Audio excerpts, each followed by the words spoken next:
O nosso tempo hoje ele ficou muito exíguo para fazer uma análise técnica do erro grosseiro que foi cometido contra a Justiça do Brasil hoje.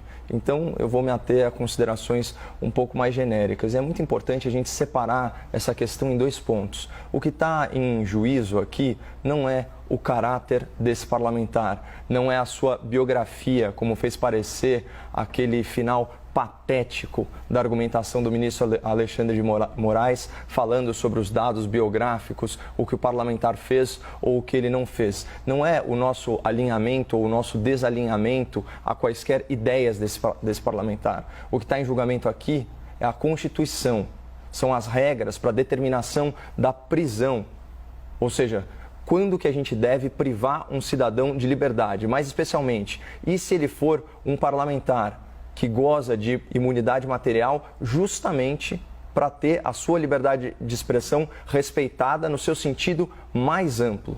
É disso que se trata, é adequar a lei ao caso concreto, não fazer um juízo sobre o caráter ou sobre a biografia desse ou daquele parlamentar. Então a primeira coisa que a gente tem que separar, né, é o julgamento político do julgamento técnico. E o julgamento técnico, jurídico, deveria caber a uma Suprema Corte que não fosse tão casuísta e não tivesse tantos dois pesos e duas medidas. Eu poderia citar aí N ocasiões em que a Lei de Segurança Nacional poderia ter sido invocada e não foi. Quando, por exemplo, o ministro Gilmar Mendes disse que o Exército Brasileiro estava colaborando com o genocídio praticado pelo governo federal no enfrentamento da pandemia. Percebam então que nesse caso o ministro do STF ele conseguiu a proeza de ofender duas instituições, inclusive, né, incitando organizações civis, como é o caso, né, do governo federal, contra as Forças Armadas. E adivinhe só, isso é crime previsto na Lei de Segurança Nacional. Então eu queria retomar, só para a gente falar assim do básico, o que a Constituição fala sobre liberdade de expressão, que obviamente não é um direito absoluto. Mas se você reparar na Constituição, inclusive as violações à liberdade de expressão, elas são previstas, as combinações, vamos dizer assim, as consequências dela são reparação.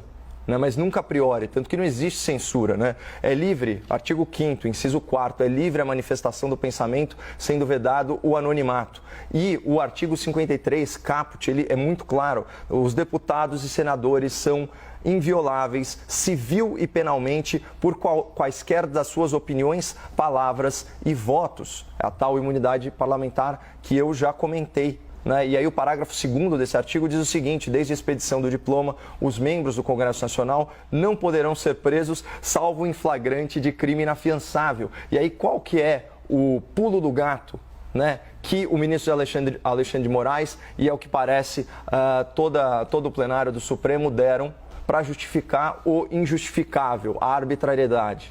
Eles enquadraram a conduta do parlamentar na Lei de Segurança Nacional, transformando, né, a fala, que é sim uma fala agressiva, num crime inafiançável contra as instituições do Estado. Mas para ficar em um exemplo, eu vou pegar aqui o que ele fala sobre o Supremo Tribunal Federal.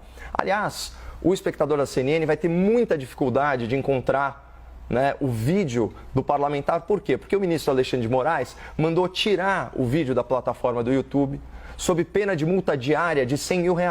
Agora, como fica o nosso acesso à informação com esse tipo de restrição? Na minha opinião, vocês já deveriam ter sido destituídos do posto de vocês e uma nova nomeação convocada e feita para 11 novos ministros. Vocês nunca mereceram estar aí.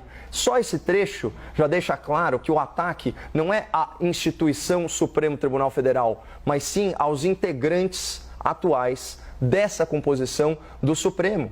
Então eles querem fazer parecer que uma crítica, embora chula, embora ácida, ela não é as pessoas que ocupam o cargo, mas a instituição em si. Eu li a transcrição inteira, vai ser um prazer, se eu tiver oportunidade, em razão aqui da pauta do nosso quadro, de tratar isso em detalhes e de forma técnica para o espectador, mas isso é uma tremenda forçação de barra, isso é um atropelo né, de qualquer regra de processo penal, é um atropelo da Constituição, é um atropelo das prerrogativas dos parlamentares e, de novo, não se trata de um juízo sobre quem é a pessoa, mas sim como a lei deve se aplicar ao caso concreto, e o que o Supremo Tribunal Federal fez hoje é arbitrário e é casuísta.